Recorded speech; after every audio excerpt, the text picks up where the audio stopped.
Okay, I see the proverbial red light. Hey, everybody, welcome back to the monthly 1455 author series. I'm Sean Murphy. If this is your first time joining us, welcome and thank you. I hope you'll enjoy this. I know you'll enjoy this, and I hope you'll spread the word and join us. We have at least one of these a month, and we have all kinds of information about this author series and all of our other free programming, which we're mostly doing virtually these days, although we are dipping our toes into some in-person events. A ton more information at 1455litarts.org. Again, if this is your first time, who are we? What do we do? 1455 is a nonprofit arts organization, and our primary mission is to showcase storytelling and storytellers. So all of our programming revolves around giving voice and space to people who talk about the stories they tell, which of course could include fiction and poetry and memoir, but it can include everything from music to dance to marketing to politics. So check us out online, and we'll welcome you back. I am absolutely delighted to continue this series with a multi-talented woman who I also include as a good friend. So this is exciting on both personal and professional reasons. I'm going to welcome Sweta Vikram. She is a multi-talented writer who dabbles in, I shouldn't say dabbles, she has mastered poetry, fiction, essays. She's a practitioner of healthy and purposeful living, and I will read her official bio and welcome her on. But first, I always want to give a shout out to our friends and partners at DC's historic Potter's House. Without them being part of this, it wouldn't be an official 1455 authors event. Please check them out at the Potter's House. We're streaming live to their Facebook page. We are often joined by Lee Tivell, who's their executive director, but she runs that show, which is, I've seen it up close. She's really busy, so I'm always happy to do my best to give them love when she's not here to speak about their mission. But really, the Potter's House, which I encourage you to check out online, they are a nonprofit bookstore, cafe, and event space in the Adams Morgan neighborhood of DC. I just did a reading there last month. It's always great to be there in person.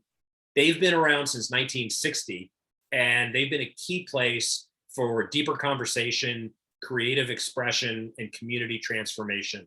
I encourage you to support them and independent bookstores with whom we partner so that we can sell these books. So pick up a copy of Sweta's book for yourself and a friend, and it's stocking stuffing season. So pick up a bunch of books and support local independent bookstores. And if you're local, swing by and check out their amazing space. So let's get down to business, and let me introduce, it's not a short bio because this is a very accomplished individual. So I'm going to read it, and then I will zip it and we'll bring in the star. But Sweta Vikram is an international speaker, best-selling author of 12 books, and an Ayurveda and mindset coach who's committed to helping people thrive on their own terms. As a trusted source on health and wellness, most recently appearing on NBC and Radio Lifeforce, Sweta has dedicated her career to writing about and teaching a more holistic approach to creativity, productivity, health, and nutrition. Her work has appeared in the New York Times and other publications across 9 countries and 3 continents. She is a trained yogi and certified Ayurveda health coach. I'll let her know if I'm pronouncing that right. She's on the board of Fly Female Founders, holds a master's in strategic communications from Columbia University, and was voted one of the most influential Asians of our times, and winner of Voices of the Year Award. Past recipients include Chelsea Clinton. She currently lives in New York City with her husband and works with clients across the globe. Her most recent book, which we are here to celebrate and discuss, is A Piece of Peace. Sweta, welcome, and it's good to see you, my friend. I haven't seen you in person in a while, but virtual will have to do for now. This is so good to be here, and congratulations, Sean, on everything that you've accomplished. You keep giving us all faith and motivation. It's so inspiring to see your journey, and I'm so grateful to be doing this conversation because I really do miss hanging out in person, and all our writing, the post-stress writing, working moments with the group. Oh God, I miss those. Well, I look, thank you for that. And, people like you make it easy. I think the inspiration is mutual. We'll definitely get into how we know each other because, part of what I try to bring into every conversation with authors and storytellers is the notion of community and how important it is. And we are definitely bonded by a very micro community that also spans out, of course, across literary and academic worlds. And that's so critical. But really, for me, the work I do is easy because if you're dealing with talented, inspirational, positive people, that's not work. That's fun. So conversations like this are so fulfilling for me and so nourishing. And I want to start by saying thank you for writing this book. As you know, I'm a fan of your work. I've read a lot of your writing. I've heard you read your work, but this is a really important and timely piece. And I guess, even if I didn't know you and I didn't really know this book, it's such a perfect addition to this series because it's so timely. I think it would be timely really anytime, as we'll get into why the things you talk about are really universal, are really important, really apply to creative people and people that aren't creative at all. We'll dive into that, but I want to let you set the tone. And I think the first question would be, I could read. I've got the blurb, and the blurb is great, but I would prefer you to set the tone and talk about why this book needed to be written, why it needed to be written now, and why you are the person to write it. Wow. I love that. No pressure. I love that. I know. I was like, yeah, I had no pressure. So, Sean, maybe we've discussed this in conversations, but like we said, it's been a while since we hung out. Writing is how I make sense of the world. Like anything good, I write. Anything bad, I write. If I'm struggling, I write. If I'm celebrating, I write. It's my go-to. And so when the pandemic hit, let me reel back. Like I was recovering from this bout of illness. I was really sick. The doctors weren't sure what was going on, all of that stuff, right? One of my biggest fears was not whether I will walk again. It was, will I write again? That was my biggest fear. And I think that reiterated to me how important writing is. And, when you have something as part of your life, you tend to take it for granted. And I had taken because I've always been a writer, because I've always written, and writing is how it's as intuitive to me. And I don't mean this in an arrogant way. I just mean this in an organic way. It's as intuitive as breathing. I just always assumed it would be there, right? And then you fall sick and you can't read, you can't write. And it's like, who am I if I'm not a writer? So I had to start from that framework and then remind myself, like I'm also a yogi, so you can't be attached to these labels and identity. You are a human being before you're anything else. So that really worked in my favor. So when I started to heal, I was thinking about putting my experiences into a book. And then the pandemic hit, right? So I had just rebuilt my body, just rebuilt my career, rebuilt every aspect of my life.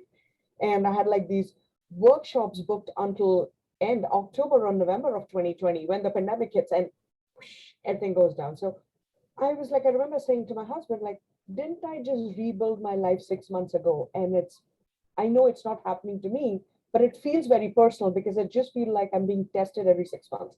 So all of these things were going on. And so when I started to write the book, like I was saying, because I write to make sense of the world around me, I also realized we are very unique, but we're all very similar and connected. My struggles were not my struggles. They were everyone else's struggles too. So I just offered one perspective, but it wasn't from a place of a podium, it was from this place of, I'm figuring these things out. And then I sent those essays to magazines or whatever. And they were like, oh, we really like this. This will resonate with people. So sometimes you have this intention of doing this work, your thoughts are here, all of that comes together. And that's how I was like, how do I find my peace? Like that little slice of peace is all I needed. And that's led to the culmination of the book. Well, so we will get into, and for those of you tuning in who haven't read the book yet, it is a journey out of illness into reclaiming health with a renewed sense of understanding and clarity and purpose, all of which again couldn't be more timely with the added layer of COVID. However, I think it's important to point out, and one of the things I really appreciated is the book is so meticulously constructed. You don't necessarily, like, there are certain themes that of course kind of resurface and are reiterated, but it's important, I think, when you talk about your own well-being, it's really a diagnosis of society. And I think right now in our 21st century moment, even pre-COVID, you really identify how modern society, especially in the West, is practically designed for us to destroy ourselves, with a focus on being busy, being proud of being busy, being inhumanly productive, saying yes to everything, being socially active, being a presence on social media, neglecting exercise, neglecting diet, whatever we do. But I think especially for those driven by creativity, because most of us have day jobs. So the creative world is filled with people that are already up to here in terms of their stress load. You diagnose how this is really a symptom of modern living, this info overload, neglecting physical and spiritual well-being. That's the first order of business, which you do. Maybe talk a little bit about your take on what I just said. I mean, what you're articulating is this really unhealthy lifestyle that we're encouraged to live. I love how you framed that. And those will be like really difficult shoes to fill in, because I just loved how you framed that. I was like, oh, wow, that should be in a book. But no, I mean that. It is, it's in your book. But no, the way you paraphrased it, like Okay. we have a mutual admiration society going Okay. on, and we'll keep that for another time. But I will say this to you, Sean, when the pandemic hit, I remember distinctly saying this to my husband. Like in the beginning, we thought 2 weeks into this, everything will be better, right? Like I still remember my subway pass. I was like, oh, it expires in 2 weeks. Oh, I can get a new one made, even though this goes away. Like that's how we thought. In 2 weeks, we'll do this. But we all suffered, period. And suffering is not a comparison. And we all suffered on different layers and levels.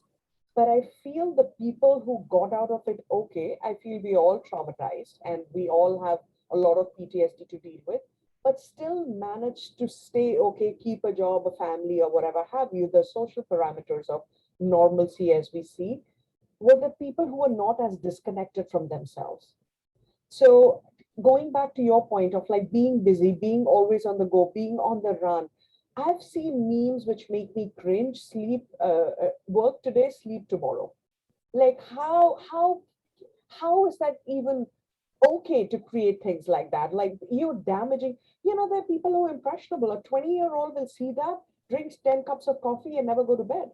I have clients who are adults who will tell me, I sleep 3 hours a night. I mean, I exercise. I was like mutually exclusive. So my point being, for people who know themselves, and getting to know yourself is not an easy process. When we are busy, we can be away from our reality. And in doing so, we don't have to deal with our own discomfort. And at the world period, but in the US much more, I feel like this go, go, go, the bigger the city, the higher the pressure, right? And when people didn't know where to run, they got very uncomfortable. Then all of a sudden, then that became an obsession of taking stock of their lives. Nothing was organic. It wasn't like, I'll just be, the universe is telling me something. Like, let me just be. Everything doesn't have to be an agenda. So even when we think we are resting, we are not resting because we are over organizing our brains. And so, a little bit of stress is good because it's a motivator. But then when it becomes too much, it turns into either anxiety or depression. Then you start messing around with your relationships, be it at work, be it at home, your creativity, your productivity, and there comes burnout. So there are these signs, but we are trained as a society to ignore those signs. I would even argue, and I don't think it's cynical to argue, not only are we trained to ignore them, we kind of, as a society, just speaking of America in particular, we lionize stress and the person that gets by on 3 hours of sleep, whether it's an athlete, a business person, or someone in the creative field. Another thing, though, that I love that you do in terms of cutting to the chase and really not dancing around, you talk about with extreme humility, but you talk about, and I will talk about, your success. You are someone who has published. You have been well published. You've written well. You've been recognized, and that is, for so many writers, that's the bar. That's the goal. But you speak frankly about, and I think this really resonates, again, within and without the writing community, but it just resonates in terms of anyone that's achieving at a high level. Say you get there, or one is getting to the point where they're achieving what so few do. So this is already in rare air. Those that are doing that stuff, even in the artistic world, and I say even with an asterisk because it's ostensibly all the trappings. I'm going to the parties, I'm at the readings, I'm at the cocktail events, I'm at these events that I'm invited to. That itself can be a curse instead of a blessing. And you really help kind of demystify how paralyzing even the spoils of a well-published writer's life. We have done this to ourselves because we have to be at all places, say yes to everything, or we fear that we're going to miss out. So I really appreciate you also calling attention to, let's be very frank and clear about, even if we are successful, which of course is a complicated term, but as the way society defines success, that itself can lead to profound disconnection from physical and spiritual well-being. Oh, absolutely. And it has a direct impact on your creativity. If you're running to 500 places, where is your energy? If anything, I feel for most of us who are sincere when it comes to our work, we've been more productive during the pandemic, a little bit extra because you're not commuting. So that's another issue. But it's because when you're not commuting, you're not that tired. When you don't meet 20,000 people, it's not depleting. See, meeting people can be nourishing when you know you've hit the wall and you need to retreat. Most artists don't know that because one gathering will lead to 5 drinks, the 5th drink will lead to another gathering. And if your system can sustain it, I don't think it does. People are just in denial about it, right? So then becomes my bigger question, then why is it? Sometimes there is a block, and I have a whole different opinion on a writer's block, but sometimes a story needs to evolve. So it takes people that much time. But very often the writing doesn't get done because we spend more time in that whole shenanigan and paraphernalia of what being a writer is, instead of really buckling down and getting writing done.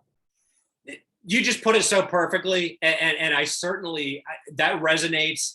One of the things that I sardonically talk to other writers about is, one thing about, we can bemoan what a soul and time suck social media is, but the competitive part of me always kind of wryly celebrates, like, well, that's helping the people that are getting the work done are going to have that much better chance of getting their voices heard, because there's so many other people leaving their best wit and creativity on tweets and Facebook posts. So I do think there's some wisdom that comes from recognizing that. And I think all of us of a certain age can recognize, look, we lived in a world before social media. So speaking personally, the way it can help at least connect communities and be a free way to be in touch, there is some positive, but I think those of us that are of a certain age have learned, you take and leave,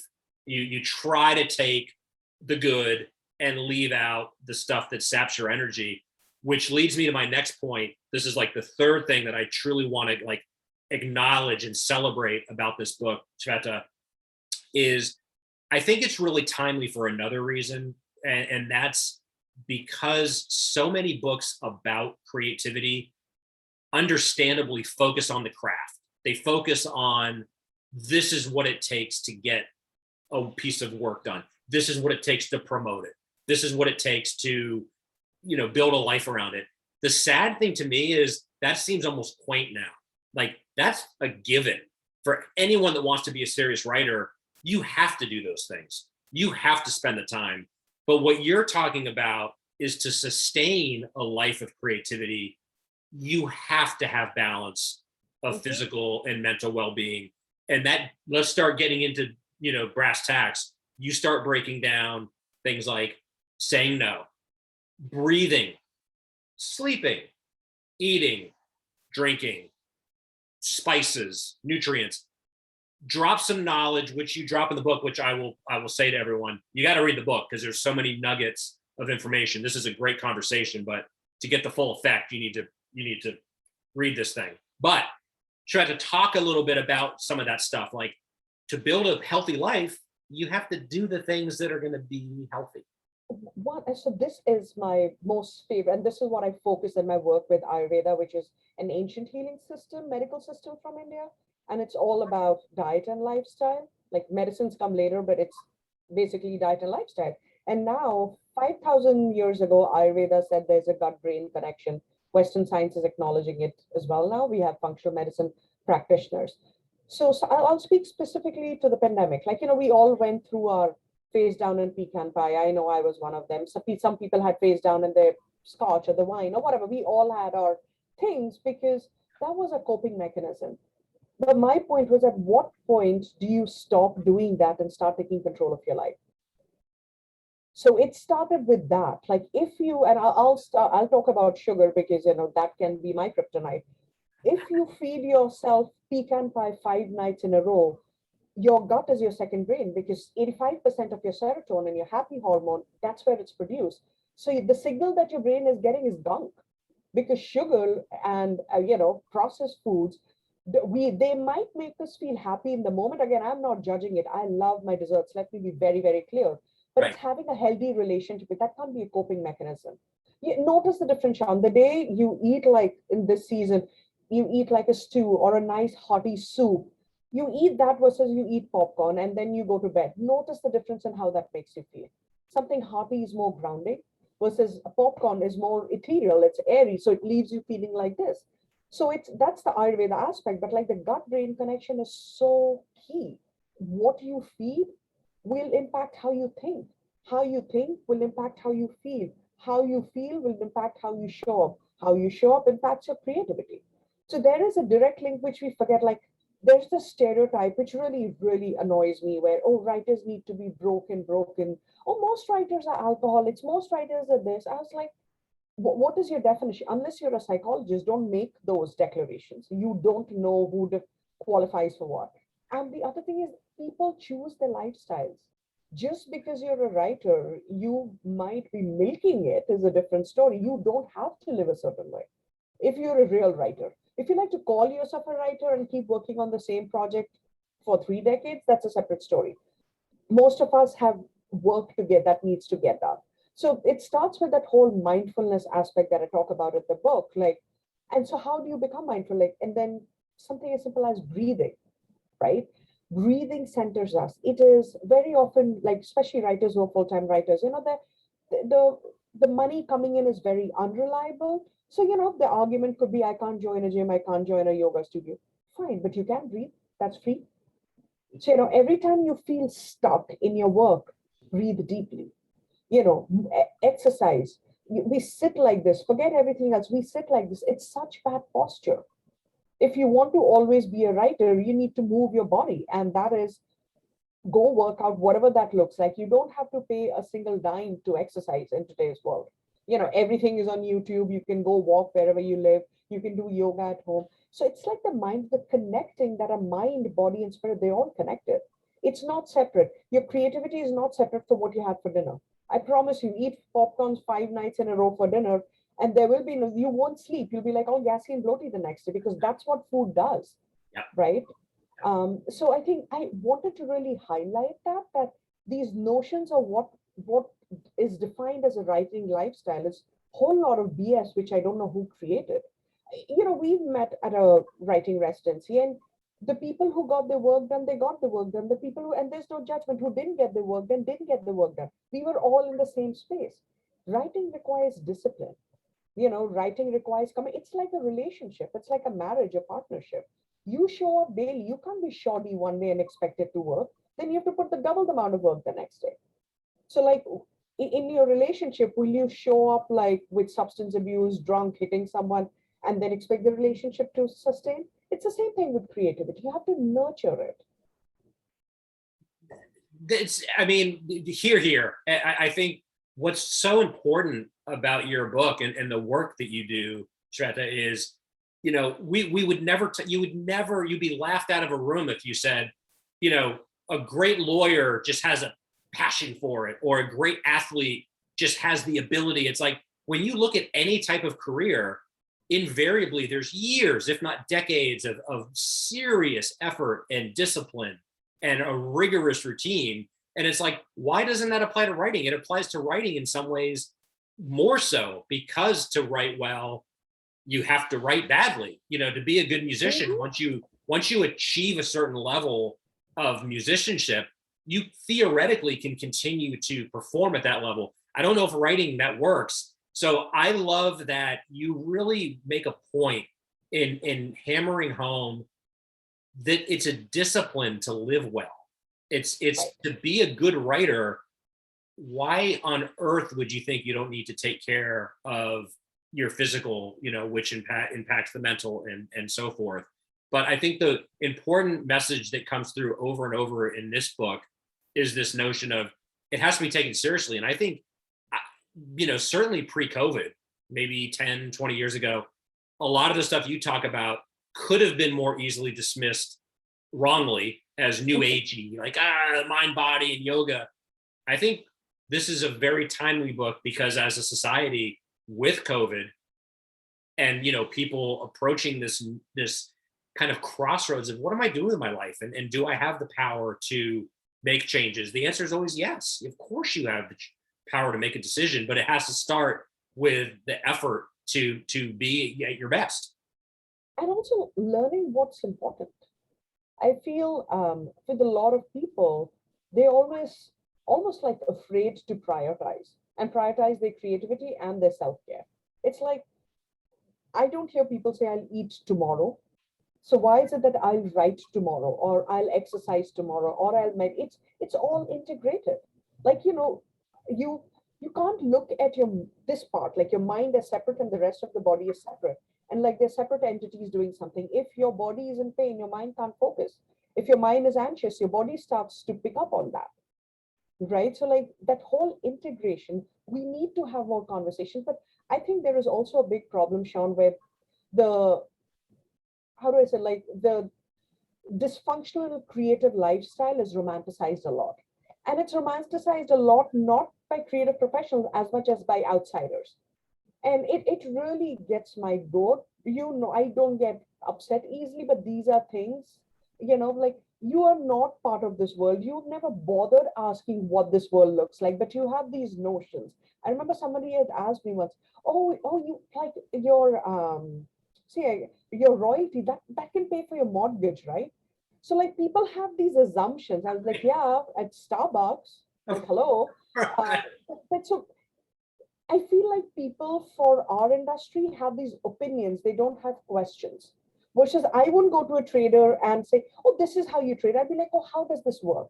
So the tone changes. We don't hear that tonality. It's almost like people have, they've decided like they're entitled to have these opinions and not be curious. So I feel like a lot of artists get sucked into it because it takes a lot to stand on your own. For me to say I go to bed by 9:30, for a lot of people are like, loser. And I'm like, okay, my 14th book will be out. You still keep crafting like, frat boy jokes. So it takes a lot of everything and grit to say, this is the life that works for me. And then to prove it by doing the work that you do. But when you're 20 something, you don't have that. Well, and I think, again, for those that haven't read the book yet, it's important to point out you are absolutely not prescribing a specific regimen that anyone needs to follow. I think that really is particularly true for the creative. There are people that are night owls. There are people that are early risers. There's type A's. There's the procrastinators. But again, I think what the work you do is again, you demystify a lifestyle that is romanticized and misunderstood, often from very cynical perspectives. But it is not a one size fits all, and I think that should be very liberating for people. Starting with a healthy diet, starting with moving, not being, and then certainly, it comes to this, like, of course we are losing touch with, what can be creative about us, but you focus on slowing down. There's a particular, there's one thing you wrote that really blew my mind, even knowing you, and I thought was really intense, and I'm kind of in awe of, and I'd love you to talk a little bit about the importance of silence and how deep you go in terms of your discipline in ensuring that you have dedicated periods of silence in your life. Absolutely. So given that we've been talking about wellness, which is such a high for me, so thank you, Sean. The whole idea of silence, it's integrated, but like with creative professionals, we live inside our heads a lot. The stories, the characters, and sometimes that alternate reality can be prettier than our real lives on a bad day. So that mental health aspect is so important. We can't ignore that. And sometimes people assume, and I think Adam Grant, the psychologist, said this really well, that absence of mental illness doesn't mean presence of good mental health. And I think that's very applicable to a large majority of creative professionals, because especially when we are in that zone, we are in this intense zone. And if we don't take care of this, that's when we make wrong choices. In period, wrong choices all across the board. And all of us are equally vulnerable. And yes, I want to reiterate what Sean said. My book is not prescriptive. I share my experiences, and then there are options. Explore if any speak to you. So what Sean is referring to is called Maun Vrat in Sanskrit. Sanskrit is a very ancient language, and a lot of European languages stem, including German, stems from it. The whole concept is vow of silence. And I am pretty chatty if it's not obvious already. So the first time I had to do that, I was like, holy crap, I'm going to die. But then I realized I had to do that when I was in Ayurveda school. It was like 48 hours or something. But it's now become like, and I'll explain what that is, but it's become a weekly practice for me. So during the pandemic, I've reduced the hours. Otherwise, prior to the pandemic, it was 12 hours every week. What you do in those 12 hours is, because this automatically will force you to slow down, is you don't talk, you don't eat, you don't read, you don't write, you don't watch television, no scrolling. So basically anything that stimulates you, you don't do it. So a lot of people are like, oh, but I'll write. Like, you're still stimulating. The idea is to slow down, to let your nervous system relax, to get out of the flight or fight mode. Especially notice around a deadline, we are all like this, especially creative professionals, right? So it is very rejuvenating, not just for your brain, but also for your digestive system. Because when you're not eating, your body is getting that time to rest and recuperate. Otherwise, like you're on a deadline, you're constantly munching onto things. There is like the digestive system is working overtime to help us. And there is a lot of digestive disorders in the United States, and the snacking pattern has a lot to say with it, right? Like, we need to eat when we're hungry, not when we're trying to cope with something. So that's where the emotional and mental health bit comes in. So I do this vow of silence, and I kid you not, I feel so centered. And I went to a silent retreat. And again, there was a big joke was I would probably die, because what would I do there? Silence, it was like for 36 hours, after which we were allowed to like talk. I passed a note to the host saying, I don't mean to be rude, but I'm not yet ready to talk. I don't want to. So for 48 hours, and I slept, because that was my start to this vow of silence. I slept a lot. And, like, I'm a good Indian kid. So I was like apologetic at the end. I was like, oh, I feel so bad. I was being rude. Like, I just slept when you invited us over. And she's like, no, your body was healing. So what silence also does is it heals the body. Because otherwise, when we like talk, we are overstimulated, like our mind goes like this. Notice when you're watching the news or television or social media at midnight and you try to log off and go to bed, you dream of all those things. There is like this transference that happens and it gets transported into your brain. It's very unhealthy. So when you have the silence, you're also dealing with your own darkness. Once you've done dealing with your darkness, that's when the clarity comes in. You really start seeing your purpose, you find more focus. The more all of those things happen, you automatically get grounded. Sometimes we run because we don't want to deal with reality, and very often people do that. And it's not just writers or creative professionals. People just run. They want to be busy for the sake of being busy because slowing down would mean looking at the crap around them. But crap is there. Look at it, then you can get past it, grow, and become this person you're meant to be. So that's what the wow of silence does. So it helps on a spiritual level, clearly, but it helps on a very deep creative level. It really gives your organs huge rest. It's really good for your mental health. And you turn inward, right? So you're connecting with your stories, your voice. And there's just something to be said about not gratifying yourself instantly. The world we live in, our building has a grocery store. I can go get ice cream anytime I want, right? Like I don't even have to like drive out or take a train. But not being able to do that, it's very liberating. And our grandparents, when they lived, they had to drive two places, get on a wagon, whatever, to get basic things. For all of us, we have Grubhub, or whatever, like Seamless, all of that. Like everything is so instant. This really helps you realize what is it that you want. So when you know what you want, you'll become that much more clearer with your creativity about what is it that you want to write versus what you think others want you to write. See, it's like all interconnected. Yeah. So elaborate a little bit, if you would. That was beautiful. Thank you for sharing that. I'm curious, and you said it right at the end there. What have you noticed as it relates to your creativity as you've introduced these purposeful periods of silence? What are some of the immediate things you've noticed in terms of how it's changed your whole process? Well, my relationship and definition of writing has changed. So what I mean by that is very often when we think writing, we think book, right? For a lot of people, they say, I have a book in me. But have you tweeted yet? So my point being, and then there were times like that, oh, I haven't been writing because when the pandemic hit, like you said, most of us have day jobs. I also have a wellness company and clients. So trying to figure out everything, I didn't have like 2 hours every day to write. Right. And then I had to remind myself, even if I wrote a Facebook post, I was still writing. So be consistent. So I think that was a very good reminder. Consistency and persistence beats everything else. So show up to the craft. And how you show up, don't be judgmental about it. Well, and that's the other thing. I mean, I think it's sufficiently clear from this conversation, but again, in case anyone watching is wondering, this book is extraordinarily positive.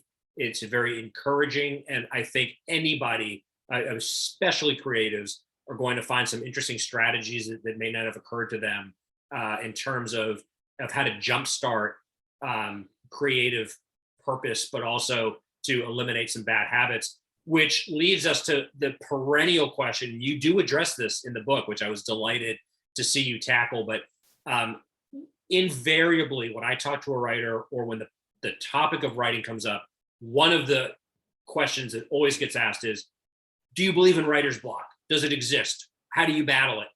Talk a little bit about your take on what writer's block is or isn't, and some strategies you offer to overcome, which I think most of us would agree is a very easy to overcome obstacle with the right strategies. So my first thing is mental flossing. I always say this to people, get meditating.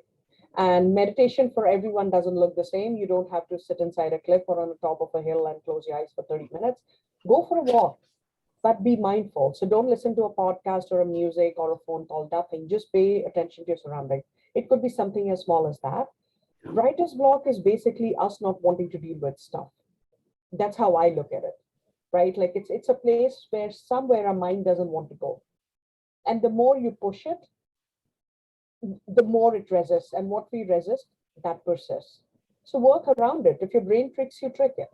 And what happens is when you move your body and when you meditate, the stress hormones, they are released. So imagine you have writer's block and then you keep stressing and obsessing about, oh, I have writer's block. Now this will never get done. that is what you're manifesting. So all your energy is going into the negativity.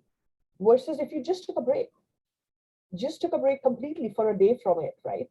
Unless like you are a reporter who like does these timely daily pieces, most of us have that privilege of saying, I can take a break for half a day or a day from my work.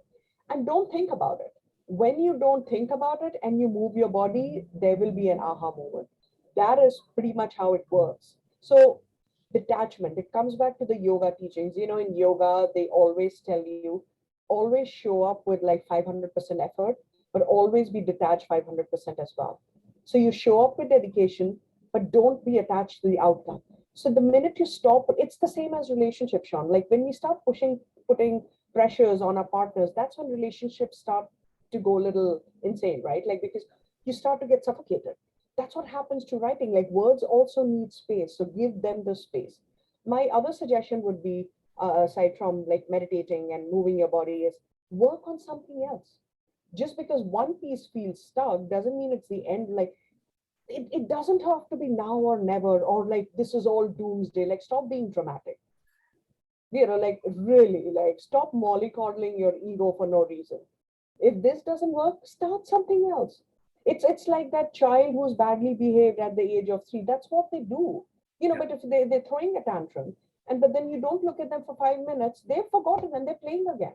So it's like creativity is like a little baby. You know, nurture and nourish it that way. Like nurture it, but don't pamper it. So it's healthy breaks and not being obsessive about and not letting that one glitch define your entire writing career. Like now this will never get done. People make, I don't know, like a mountain out of a molehill. Get more projects if a small thing stresses you out. Yeah. Yeah, I mean, I think you're also kind of articulating something that I've thought a lot about and talked a lot about, which is, you know, how does one define success? And I think a lot of people don't want to hear this, especially, you know, I think in our moment, in our 21st century sensibility. But for me, the more I've seen, the more I've done, the more people I've talked to, if you're not able to love the process or respect the process, which means failure, rejection, writing badly, always being confused. You know, there's never a path that you finally get on. It's like, I figured out writing, now I can do it. It's a constant push and pull. I usually say this not to discourage people, really to encourage them, which is I am unaware of any, I shouldn't say any, I'm unaware of most writers that say it's painless, it's successful, I love every minute of it. So I think one of the key messages or messages that resurface in your book, which I love the kind of Zen notion of, and you just talked about it, you've got to show up, you've got to put in the time, you've got to be very dedicated and purposeful, but you also have to relax and let it go. And I think for so many people, that's a really challenging mental state to be in. And I think it goes back to, and I completely agree, Sean, and it goes back to the mental wellness bit, right? People are way too attached to the work. There's too much ego involved. When I say that, they were like, oh, you don't care. I said, no, you're not listening to me. Yeah. Like you're not hearing me out. I care a lot about my work, but I am not attached to the outcome because that's not under my control. So the minute you realize that, the pressure is off, but you show up regardless.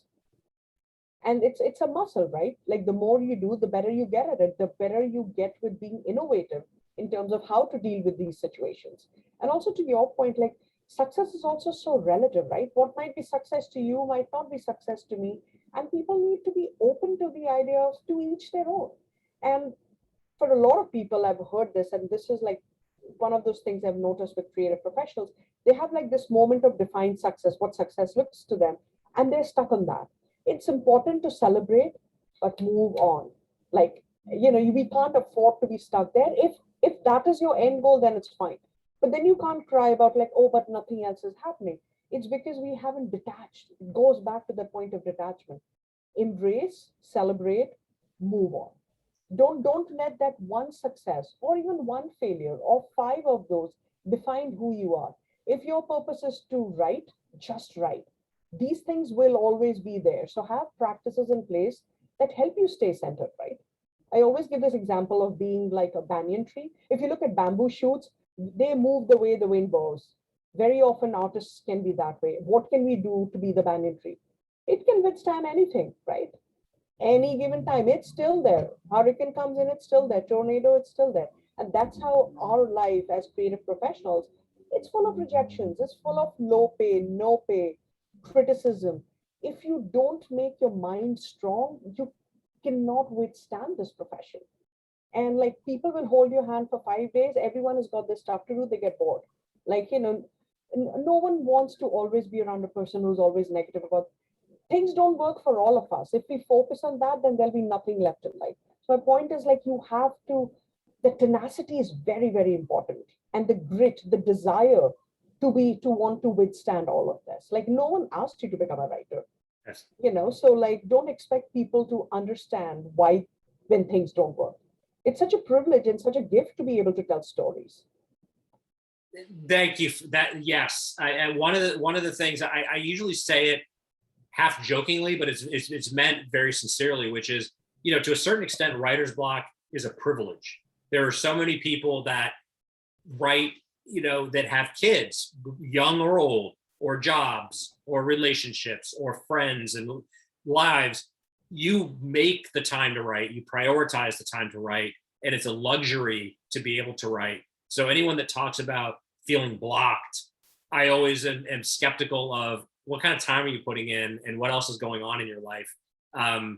Which again comes back to this notion of, I think what we're really getting into, I think what your book taken as a whole does a beautiful job of articulating, is this notion of whatever you're doing. I mean, particularly if you're in the creative field, but whatever you're doing, your identity is based on repeated practice and understanding of what's involved. And again, that brings in the physical, the mental, the combination of dedication and showing up and having the mental health to understand what's important and what isn't. But what is the common theme?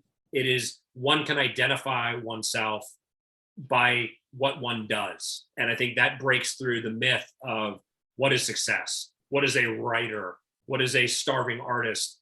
All of that is irrelevant, because if you're not feeling it, if you do write the bestseller, you still might be very unsatisfied because it's not fulfilling the needs you think you found. Where in my experience, and I'd love to hear what you think, Shweta, the writers I know that are most happy are the ones that are just doing what they can with respect and diligence, and anything else that happens is just gravy.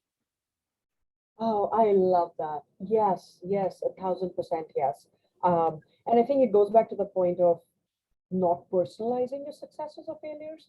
Like we hear this, we all feel sad. I've had a million rejections. I will continue to get a million rejections. When people see number of books published, they don't see the number of manuscript catching dust, right? Like not everything gets published, and that's the reality. But if I start to create a sob story and personalize every time that I receive a rejection, no one is getting impacted but me, right? Like then I start to create this universe of no one loves me, no one likes my work. I don't want to believe that. I want to believe I'm good enough. And I think that's how people who are happy, the writers or creative professionals who are happy and centered, they have a sense of self. Because they also know today the success comes, your next book, you're as good as nothing. You need to start all over again. Very few people reach that stage where whatever they write, like I'll say Murakami, people will wait for that next book, right? For most of us, the book did well, bravo, forgotten. You start again. It's like 51st dates, and be okay with it. We don't be attached to what you were or what could have been, and then find your rhythm. And it's such in a way, it's such a privilege because you have a chance to reinvent yourself. You might have written a Harlequin romance yesterday. Today you want to work on a poetry book, and you still have the chance to do. You don't have the pressures that the Murakamis of the world have, right? So I think that's where you can. So if we want to find happiness, there is always it is really an inside job. Unless there's a health, financial stuff, personal stuff going on is very different. And I don't mean toxic positivity when I say finding that happiness. Yeah. It's acknowledging what's not working, but choosing to focus on what is working. Because again, no one put a gun to our head and said, write a novel. So, it's a choice that we made. And we know this is difficult. Like, if you want to fight for something, fight for fairer pay. Fight for like things that can make a difference instead of making it a self-centered conversation about, but I got a rejection again. People in corporations get rejections too, right? That's how their bonuses get impacted. It just shows up differently in our profession. That's right. That's right. Listen, what I was just thinking as you were talking was, there's a really healthy dose of tough love throughout this book, but with an emphasis on love. The tough with a lowercase t, and the love with an uppercase L. But there's so much wisdom, and I think I also want to acknowledge that what a generous act. It's clear this is a very literally autobiographical, very personal, but you're sharing the gift of lessons learned, defeats, wisdom gained, and what a gift to the world to want to share that knowledge with anyone willing to absorb it. So I think that's the best selling point that I would offer is anybody can get something from this, and some people that are in more desperate need of it more than others. But it is very much a gift from you to, as a writer and as a person, to the world. That really does mean a lot. Well, listen, I mean, I feel like I certainly am trying to be productive and grounded, and I can assure you, I bookmark. I don't joke. It's not a joke. It's actually very serious. Virtually every time I do one of these, I do the dog ear test. Camera. When a book is sufficiently dog-eared, that is proof that notes are being made, passages are being underlined, and lessons are being learned. So I took a lot out of this. So I thank you for that. We're getting close to the end, but one thing that I think will bring this full circle and delights me to talk about, and you do talk about in the book, I think your work, I think your personality infuses this notion, but talk a little bit, if you will, about what your notion, as it relates to creativity in particular, of community is and why that's so important. Oh, community is everything, right? The pandemic reiterated for us on many levels. I am an immigrant brown woman who's a writer. So let's start with that, right?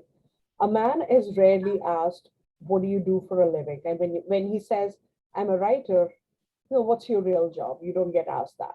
Women do. So it started with that. I have a day job, like I said, but like my point being, I've been in that place when I was in transition, and it felt really sad. Like, why won't you take me seriously? I have all these books, I have all of these accomplishments, the social notions of like, check, check, check. So it was that. So if you want to raise demand for your profession, more people need to do well. And for me, community is important because I believe in growth mindset. There's enough for all of us. And the more of us are happier doing what we do, the world will be a better place. Like, what is meant to be mine will be mine, and what doesn't belong to me will never be. So if you approach life with that attitude, you will see more people flourish. And don't we need a happier, mentally healthier world? So I think I've said 5 points by now, and I just said A. But my point being, like, it's to raise the demand for a profession, it's very important that more of us do well. It's extremely, extremely important. And in supporting another person, I don't lose out anything. It's kind of nice, actually, if someone else's book has come out, or if you can introduce them to an editor, why not? It's good to be self-made, but it's also equally good to be able to help others out. You don't lose anything, period. Amen, sister. I seriously, I want to like look you in the eye and tell you how much I appreciate you articulating that, because it's not said often enough. It's definitely something that I believe in. It's really kind of the impetus behind 1455's programming mission. And listen, I offer this to anyone that's listening.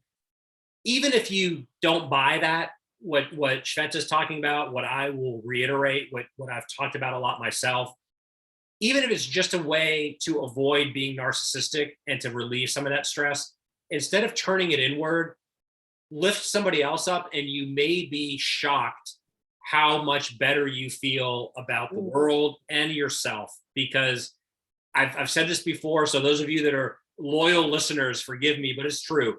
If we as a writing community can't lift each other up and care about one another on a deep level and put it in actions and not just words, if we can't count on each other, what hope is there in a world that is succumbing to info overload and FOMO and the inability to say no? If we can't lift each other up and try to really buy into the idea, which Sweta, I agree 1,000,000%. The scarcity model is a cynical, self-defeating enterprise. I need to take it all because I don't want to share. Any artist that subscribes to that, I think, is losing out spiritually, but I think also is losing out practically because it's not true. And in fact, the opposite is the case. I 100% agree with you. And where will we take all this, Sean? Our lives are going to end on this planet, right? Like, how much can you take with you? Any of us, for that matter. And again, like, how you walk into life, how you walk into your day, how you navigate. If you have that mindset of, oh, no one likes me, I don't want to share this, like, you have all this negativity. See, my body language changed. And the minute I believe, like, oh, if I can support that person, my body language changed. So this is anxiety, this is relaxed. In a conversation. So imagine how much of a difference it makes on the inside, right? Like, not holding on to those grudges, or like, this one did this, or I'll do that. If you want to do big things with your life, stop being petty. It's as simple as that. If you're holding on to these two little things here, you're missing out on the bigger picture. So a couple of quick things. So I run this series to showcase writers, and that's a joy. It always helps when the work is good. So I want to remind everyone, if we haven't done our work here tonight, take a leap of faith, get a piece of peace in your life. It will change things for the better. And for the, I don't know, umpteenth time, let me reiterate, if you are a creative especially, this book is going to provide you with some wonderful things to think about and incorporate into your life. But Sweta, on a deeper level, I want to thank you for really epitomizing what I don't see enough of. It's the writer that's the complete person, who's showed up, who's productive, who believes in other writers, who invests in community, who pays it forward, and who has an ebullience in terms of combining the physical and mental, and also, not least, and as we head into a post-pandemic world, someone who's really fun to be around. So I look forward to reading and hearing you read in real time. But until we're able to do that, I thank you for being part of this series.